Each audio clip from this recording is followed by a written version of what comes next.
नमस्कार, आप हैं IBN 7 के साथ। आइए शुरुआत करते हैं सारा देश 100 खबरों की। प्रधानमंत्री नरेंद्र मोदी आज नवाज शरीफ के बीच अब से कुछ ही देर में औपचारिक मुलाकात होगी, जहां द्विपक्षीय बातचीत होनी है। भारतीय विदेश मंत्रालय के प्रवक्ता विकास स्वरूप ने ट्वीट कर ये जानकारी दी। विकास स्वरूप ने लिखा है कि प्रधानमंत्री नरेंद्र मोदी और पीएम नवाज शरीफ शंघाई सहयोग संगठन से अलग आज सुबह 9:45 पर ऊफा में द्विपक्षीय बैठक करेंगे। माना जा रहा है कि आज की मीटिंग में पीएम मोदी आतंकवाद का मुद्दा जोर शोर से उठाएंगे। इसके अलावा आपसी सहयोग और व्यापार को बढ़ाने पर बातचीत होगी। इसके पहले ब्रिक्स सम्मेलन में हिस्सा ले रहे प्रधानमंत्री नरेंद्र मोदी और पाकिस्तान के प्रधानमंत्री नवाज शरीफ के बीच गुरुवार शाम अनौपचारिक मुलाकात हुई। दोनों नेताओं ने डिनर के वक्त एक दूसरे का हालचाल जाना। पीएम नरेंद्र मोदी ने रूस के ऊफा में आयोजित 7वें ब्रिक्स सम्मेलन में वार्षिक व्यापार मेले का प्रस्ताव रखा। पीएम मोदी ने कहा कि ब्रिक्स देशों के पहले वार्षिक व्यापार मेले की मेजबानी करने में भारत को खुशी होगी। पीएम मोदी ने कहा कि ब्रिक्स देशों में फुटबॉल बहुत लोकप्रिय है, इसलिए वो भारत की ओर से अगले साल पहला ब्रिक्स फुटबॉल टूर्नामेंट आयोजित करने की पेशकश करते हैं। अगले साल ब्रिक्स कॉन्फ्रेंस भारत में होगी। इससे पहले प्रधानमंत्री नरेंद्र मोदी ने ब्रिक्स के सदस्य देशों के सामने 10 कदम नाम से 10 सुझाव रखे। इनमें अहम है ब्रिक्स कृषि रिसर्च सेंटर की स्थापना। पीएम ने हर साल ब्रिक्स ट्रेड फेयर का आयोजन करने का भी सुझाव दिया। योग दिवस के सफल आयोजन में शामिल होने के लिए सभी सदस्य देशों का आभार जताया। प्रधानमंत्री ने कहा कि संयुक्त राष्ट्र के लिए गरीबी मुख्य एजेंडा होना चाहिए। पीएम ने ब्रिक्स को विश्वास का स्तंभ बताया और सभी ब्रिक्स देशों से सहयोग बढ़ाने की अपील भी की। इसके अलावा पीएम ने ब्रिक्स स्पोर्ट्स मीट और ब्रिक्स देशों के बीच कला को प्रोत्साहन देने के लिए ब्रिक्स फिल्म अवार्ड करवाने की भी जरूरत बताई। आतंकी संगठन जमात उद दावा के सरगना और मुंबई हमलों के मास्टरमाइंड लखवी पर प्रधानमंत्री मोदी की आपत्ति को चीन ने दरकिनार कर दिया है। इस मामले में चीन ने पाकिस्तान का साथ दिया। चीन ने लखवी की रिहाई पर पाकिस्तान के खिलाफ कार्रवाई की भारत की मांग को संयुक्त राष्ट्र में रोकने के अपने कदम को सही करार दिया। चीन ने साफ कहा है कि उसका ये रुख तथ्यों पर आधारित और निष्पक्ष है। बुधवार को पीएम मोदी ने ऊफा में चीन के राष्ट्रपति शी जिनपिंग से हुई मुलाकात में लखवी का मुद्दा उठाया था। उन्होंने प्रधानमंत्री पाकिस्तान से आज मिलने की बात जरूर है, लेकिन इससे पहले पाकिस्तान के खिलाफ प्रस्ताव को ब्लॉक करने के चीनी कदम पर आपत्ति भी जताई थी। रक्षा मंत्री मनोहर पर्रिकर ने कहा है कि भारत अपनी रक्षा और सुरक्षा करने में पूरी तरह से सक्षम है। पर्रिकर परमाणु हथियारों के इस्तेमाल से जुड़े पाकिस्तानी रक्षा मंत्री ख्वाजा आसिफ के बयान पर प्रतिक्रिया दे रहे थे। असल में पाकिस्तानी रक्षा मंत्री ने 2 दिन पहले यह बयान दिया था कि अगर जरूरत पड़ी तो हम परमाणु बम का इस्तेमाल कर सकते हैं। ये बम हमने दिखाने के लिए नहीं बनाए। सुप्रीम कोर्ट ने व्यापम घोटाले की जांच सीबीआई को सौंप दी है। कोर्ट ने व्यापम घोटाले से जुड़ी सभी मामले सीबीआई को सौंप दिए हैं। सुप्रीम कोर्ट ने इस मामले में सीबीआई को नोटिस जारी कर दिया है। अब इस मामले की अगली सुनवाई 24 जुलाई को होगी। वहीं व्यापम घोटाले पर सुनवाई के दौरान सुप्रीम कोर्ट ने जबलपुर हाईकोर्ट को लताड़ लगाई है। सुप्रीम कोर्ट ने कहा कि हाईकोर्ट भी घोटाले की सीबीआई जांच के आदेश दे सकता था। सुप्रीम कोर्ट के मुताबिक हाईकोर्ट व्यापम घोटाले से अपना पल्ला झाड़ रहा है। सुप्रीम कोर्ट ने हाईकोर्ट से कहा है कि अब वो इस मामले में आगे कोई कार्यवाही न करे। कांग्रेस महासचिव दिग्विजय सिंह ने व्यापम घोटाले को सीबीआई को सौंपने की सुप्रीम कोर्ट के फैसले के बाद कहा है कि अब राज्यपाल रामनरेश यादव को इस्तीफा दे देना चाहिए। यही नहीं, उन्होंने सीएम शिवराज सिंह चौहान के परिवार पर एक बार फिर से जोरदार हमला किया और कहा कि शिवराज की पत्नी भी इसमें शामिल है। दिग्विजय ने शिवराज की पत्नी की भूमिका की भी जांच की मांग की। व्यापम घोटाले में गवर्नर रामनरेश यादव को सुप्रीम कोर्ट का नोटिस मिलने के बाद गृह मंत्री राजनाथ सिंह ने इमरजेंसी बैठक की। इसके बाद राजनाथ सिंह ने राष्ट्रपति प्रणब मुखर्जी से भी मुलाकात की। राजनाथ ने प्रणब मुखर्जी को राज्यपाल को मिले नोटिस के बारे में बताया। वहीं सूत्रों का कहना है कि सरकार को अब उम्मीद है कि रामनरेश यादव खुद से इस्तीफा दे देंगे। मध्य प्रदेश के मुख्यमंत्री शिवराज सिंह चौहान ने गुरुवार को दिल्ली में पत्रकार अक्षय सिंह के परिवार से मुलाकात की। मुलाकात के बाद शिवराज ने कहा कि वो अक्षय की मौत से जुड़ा सच सामने लाने के लिए हर कोशिश करेंगे। शिवराज ने अक्षय के परिवार को हर संभव मदद का भरोसा भी दिया। वहीं कांग्रेस समेत दूसरे दलों ने सीएम शिवराज के अक्षय के घर जाकर उनके परिवार से मुलाकात की और यहां पर सिर्फ चेहरा बचाने के कवायद इसे करार दिया। पत्रकार अक्षय व्यापम घोटाले से जुड़ी खबर को कवर करने के लिए मध्य प्रदेश के झाबुआ गए थे, जहां उनके संदिग्ध परिस्थितियों में मौत हो गई थी। व्यापम घोटाले में एक और मौत का खुलासा हुआ है। इस मामले में पहले गवाह बने सिपाही संजय यादव को 2 महीने पहले मौत हो गई थी। उत्तर प्रदेश स्थित बलिया के रहने वाले 36 साल के संजय यादव मध्य प्रदेश पुलिस की स्पेशल आर्म्ड फोर्स की 25वीं बटालियन में तैनात थे। बुधवार को एसटीएफ की विशेष अदालत में संजय यादव के बयान दर्ज होने थे। सुनवाई शुरू होते ही जांच एजेंसी ने बताया कि संजय की मौत हो चुकी है। संजय की मौत पर मध्य प्रदेश के उच्च शिक्षा मंत्री उमाशंकर गुप्ता का कहना है कि सबकी जानकारी रखना मुमकिन नहीं है। जबलपुर हाईकोर्ट बार एसोसिएशन के अध्यक्ष और व्यापम से जुड़े केस लड़ने वाले वकील आदर्श मणि त्रिवेदी का आरोप है कि उन्हें जहर देकर मारने की कोशिश की गई। कांग्रेस उपाध्यक्ष राहुल गांधी ने प्रधानमंत्री मोदी पर एक बार फिर से हमला बोला। राहुल ने कहा कि पीएम मोदी राजस्थान में बढ़ते भ्रष्टाचार के बाद भी कार्रवाई क्यों नहीं कर रहे। राहुल ने पीएम को उनके भाषण ना खाऊंगा और ना खाने दूंगा याद दिलाया और पूछा कि प्रधानमंत्री ललित मोदी को वापस क्यों नहीं ला पा रहे। कांग्रेस नेता दिग्विजय सिंह ने नेटवर्क 18 को दिए एक इंटरव्यू में सनसनीखेज बयान दिया। उन्होंने कहा कि राहुल गांधी को पार्टी का अध्यक्ष बनाए जाने को लेकर पार्टी में सब कुछ सामान्य नहीं है। दिग्विजय के मुताबिक पार्टी में कुछ सुधार की जरूरत है। आपको याद दिला दें कि लंबे वक्त से दिग्विजय सिंह राहुल गांधी को अध्यक्ष बनाने की वकालत कर रहे हैं। बिहार विधान परिषद की 24 सीटों के लिए वोटों की गिनती की प्रक्रिया सुबह 8 बजे से शुरू हो चुकी है। इस चुनाव में कुल 152 प्रत्याशी चुनावी मैदान में हैं, जो कि अपनी किस्मत आजमा रहे हैं। उम्मीद की जा रही है कि सुबह 9 बजे से चुनाव परिणाम आने शुरू हो जाएंगे। दोपहर 12 बजे तक तमाम नतीजे सामने होंगे। आपको बता दें कि इस चुनाव में 94% मतदान दर्ज किया गया है। इस चुनाव को बिहार विधानसभा चुनाव का सेमीफाइनल माना जा रहा है। बिहार के सीएम नीतीश कुमार ने ऐलान किया है कि अगर वो चुनाव जीतते हैं तो वो अपनी नई सरकार में बिहार में शराब पर पाबंदी लगाएंगे।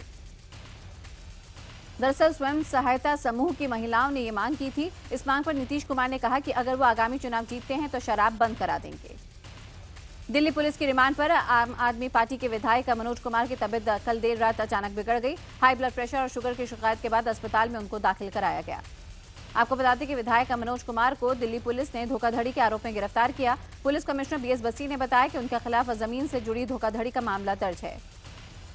अपने विधायक मनोज कुमार की गिरफ्तारी पर आम आदमी पार्टी नेता संजय सिंह ने कहा कि दिल्ली में हजारों एफआईआर दर्ज हैं, पर पुलिस ने कोई कार्रवाई नहीं की। लेकिन 2014 की एफआईआर पर मनोज को गिरफ्तार किया गया। उन्होंने दिल्ली पुलिस को मोदी पुलिस कहा। इस बीच मनोज कुमार को कड़कड़डूमा कोर्ट में पेश किया गया, जहां उसे 2 दिन की पुलिस रिमांड पर भेज दिया गया। आम आदमी पार्टी विधायक मनोज की गिरफ्तारी के बाद दिल्ली बीजेपी के अध्यक्ष सतीश उपाध्याय ने पार्टी को कटघरे में खड़ा किया। दिल्ली के शालीमार बाग इलाके से आम आदमी पार्टी की विधायक वंदना कुमारी के पति पर सरकारी स्कूल के प्रिंसिपल ने दाखिले के लिए धमकाने का आरोप लगाया। फोन करने वाले शख्स ने खुद को विधायक वंदना कुमारी का पति बताते हुए दाखिले के लिए दबाव बनाया। ऐसा न करने पर नौकरी से बर्खास्त कराने की भी धमकी दी गई। इस वाकये के बाद प्रिंसिपल बेहद डरे हुए हैं। प्रिंसिपल ने सीएम केजरीवाल और शिक्षा मंत्री मनीष सिसोदिया को पत्र लिखकर मामले की पुलिस में शिकायत दर्ज कराने की अनुमति मांगी है। सेना में 1 रैंक 1 पेंशन के मुद्दे पर रक्षा मंत्री मनोहर पर्रिकर ने कहा कि रक्षा मंत्रालय इस पर गंभीरता से काम कर रहा है और जल्द ही कोई शुभ संदेश मिलेगा। हालांकि उन्होंने कोई समय सीमा देने से इनकार कर दिया। लखनऊ पहुंचे रक्षा मंत्री ने जोर देकर कहा कि रक्षा मंत्रालय समयबद्ध तरीके से काम कर रहा है। मुंबई में पार्टी कार्यकर्ताओं को बीजेपी अध्यक्ष अमित शाह ने यह संदेश दिया कि 5 साल में सब कुछ नहीं बदला जा सकता। हमें लंबे समय तक मोदी जी के नेतृत्व की सरकार बनाए रखनी होगी। बीजेपी के महासंपर्क अभियान के कार्यक्रम में कार्यकर्ताओं को संबोधित करते हुए अमित शाह ने ये बातें कही। बैठक में अमित शाह ने कार्यकर्ताओं को 11 सूत्रीय कार्यक्रम दिया। इन कार्यक्रमों में सरकार से जुड़ी सकारात्मक बातों को जनता तक पहुंचाना अहम है। इस मौके पर अमित शाह ने नेताओं को कहा कि विवादों से बचें और जनता का विश्वास जीतें। आईएमएफ यानी कि अंतर्राष्ट्रीय मुद्रा कोष ने एक बार फिर से वित्त वर्ष 2016 और 2017 में भारत की ग्रोथ रेट चीन से ज्यादा रहने का अनुमान लगाया। आईएमएफ के इस अनुमान के बाद भारत विश्व का सबसे तेज बढ़ती इकोनॉमी हो जाएगी। आईएमएफ के मुताबिक दोनों सालों के दौरान भारत का ग्रोथ रेट 7.5% रह सकता है, जबकि आईएमएफ ने 2015-16 में चीन की ग्रोथ 6.8 और 6.3% रहने का अनुमान जाहिर किया। दिल्ली नोएडा को जोड़ने वाले डीएनडी पर रात भर भारतीय किसान यूनियन के नेताओं का धरना जारी रहा। उनकी मांग है कि डीएनडी को टोल फ्री किया जाए। किसान नेताओं का आरोप है कि टोल टैक्स वसूलने की मियाद खत्म होने के बाद भी कंपनी टैक्स वसूल रही है। उनका आरोप है कि यूपी सरकार की मिलीभगत से ऐसा हो रहा है। प्रदर्शनकारी किसानों की मांग है कि जब तक टोल टैक्स खत्म नहीं होगा वो डीएनडी पर धरने से नहीं उठेंगे। किसान यूनियन के धरने की वजह से गुरुवार को डीएनडी को आज टोल फ्री कर दिया गया था। यूपी के मेरठ में शराब पीने का विरोध करने पर पत्नी को जलाने का मामला सामने आया है। जलाने के आरोप में महिला के पति और दरोगा दोस्त पर ये आरोप लगाए गए हैं। महिला की हालत नाजुक है। आरोप है कि महिला का पति और दरोगा दोनों उसके घर पर बैठकर शराब पी रहे थे और जब महिला ने इसका विरोध किया तो दोनों ने मिलकर उसे जलाने की कोशिश की। पुलिस ने केस दर्ज किया। यूपी के मुरादाबाद में 2 छात्राओं पर तेजाब फेंका गया। हादसे में दोनों छात्राएं गंभीर तौर पर झुलस गईं। आनन फानन में दोनों छात्राओं को प्राथमिक स्वास्थ्य केंद्र में भर्ती कराया गया। आरोप है कि छात्राएं जब ट्यूशन से लौट रही थीं तभी गाड़ी के ड्राइवर ने उन पर तेजाब फेंक दिया। उधर पुलिस का कहना है कि घटना के बाद अब ड्राइवर खुद ही थाने पहुंच गया और उसने तेजाब डालने के आरोप से इनकार किया। यूपी के सुल्तानपुर में अलग अलग इलाकों में बिजली गिरने से 3 लोगों की मौत हो गई। वहीं एक महिला समेत 3 लोग बुरी तरह से झुलस गए। झुलसी महिला की हालत गंभीर बनी हुई है, जिसका इलाज चल रहा है। इस हादसे में 1 दर्जन मवेशियों की भी झुलस जाने की वजह से मौत हो गई। प्रशासन के अधिकारियों ने मौका मुआयना किया और उसके बाद मृतक परिवारों को सहायता राशि भी दी। दिल्ली से कानपुर जा रही कानपुर शताब्दी एक्सप्रेस के साथ एक बड़ा हादसा हो सकता था। दरअसल आनंद विहार के पास एक पटरी टूटी हुई थी जो ट्रेन के डीजल जनरेटर रूम में घुस गई। ड्राइवर ने समय रहते इमरजेंसी ब्रेक लगा दी, जिससे कोई भी हताहत नहीं हुआ और 750 यात्रियों की जान बच गई। राजस्थान में सियासत अब विश्वविद्यालय के प्रश्न पत्रों तक पहुंच गई है। राजस्थान विश्वविद्यालय के MA के प्रश्न पत्र में सियासी सवाल पूछे गए हैं।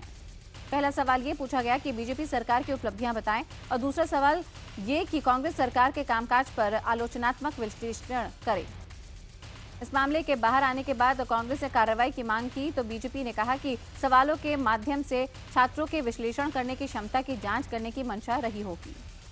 मूसलाधार बरसात की वजह से राजस्थान के सीकर के कई इलाकों में 5 फीट से ज्यादा पानी भर गया। भारी बरसात के चलते कलेक्टर ने सरकारी और निजी स्कूलों में भी छुट्टी कर दी गई। सीकर जिला प्रशासन ने अलर्ट जारी करते हुए जल भराव वाले इलाकों से लोगों को सुरक्षित स्थान पर जाने के लिए कहा। यहां एक युवक के अंडरग्राउंड में फंसने की वजह से मौत हो गई। नासिक में 3 साल की एक बच्ची गाड़ी के नीचे आ गई और सही सलामत बच भी गई। ये घटना नासिक के वडाला रोड पर हुई।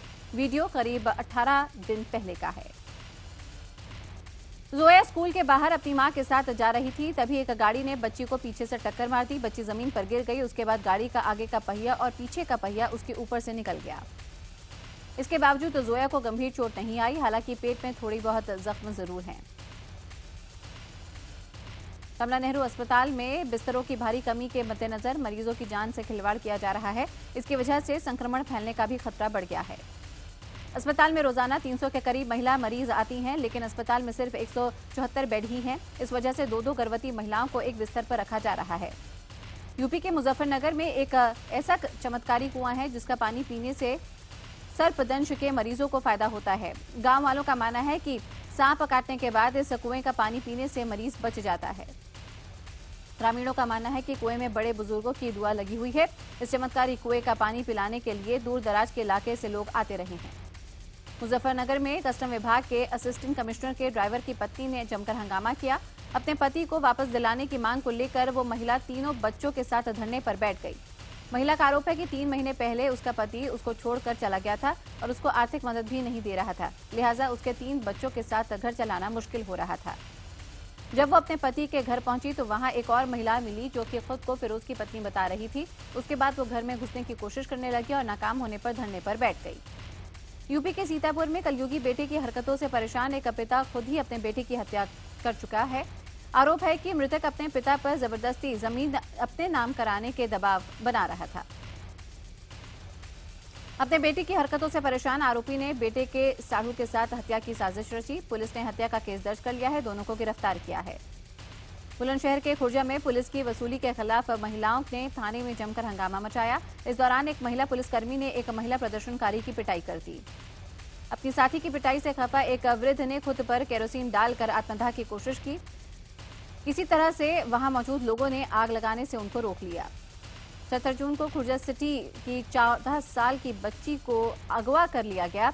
आरोप है कि जब लोग पुलिस के पास पहुंचे तो पुलिस वालों ने बच्ची को खोजने के एवज में पैसे की मांग की। आरोप है कि पुलिस अब तक पीड़ित परिवार से वाहनों के किराए के नाम पर 1 लाख रुपए से ज्यादा ले चुकी है। इससे गुस्साए परिजनों ने थाने जाकर प्रदर्शन किया। यूपी के पूर्व मंत्री अमन मणि त्रिपाठी के बेटे अमन मणि त्रिपाठी की गाड़ी का एक्सीडेंट हो गया, जिसमें उनकी पत्नी की मौत हो गई। यह हादसा फिरोजाबाद के पास NH 2 पर हुआ। मौके पर पहुंचती पुलिस ने अमन मणि त्रिपाठी को हिरासत में ले लिया। अपहरण के मामले में अमन मणि त्रिपाठी फरार चल रहा था। मेरठ खाद्य विभाग की टीम ने एक सास बनाने वाली कंपनी पर छापा मारा है और वहां हड़कंप मच गया। छापेमारी के दौरान टीम को वहां गंदगी का अंबार मिला। खाद्य विभाग की टीम ने वहां से सॉस का सैंपल भी उठाया और उसको जांच के लिए भेज दिया। अफसरों को शक है कि सॉस में सिंथेटिक का इस्तेमाल हो रहा है।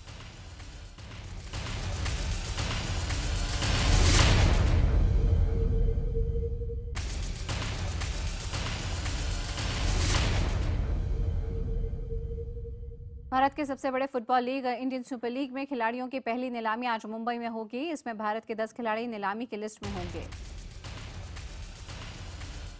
एफएसडीएल यानी कि फुटबॉल स्पोर्ट्स डेवलपमेंट की फाउंडिंग चेयरपर्सन नीता अंबानी आज होने वाले आईएसएल यानी कि इंडियन सुपर लीग के पहले ऑक्शन के लिए काफी उत्साहित हैं। ऑक्शन की पूर्व संध्या पर नेटवर्क 18 से बात करते हुए नीता अंबानी ने कहा कि इस नीलामी में सभी 10 भारतीय खिलाड़ियों पर नजरें होंगी। जिम्बाब्वे के दौरे पर पहुंची भारतीय क्रिकेट टीम 3 मैचों की वनडे सीरीज का पहला मैच आज हरारे में खेलेगी। ये मैच भारतीय समय के अनुसार 12:30 बजे दोपहर में खेला जाएगा।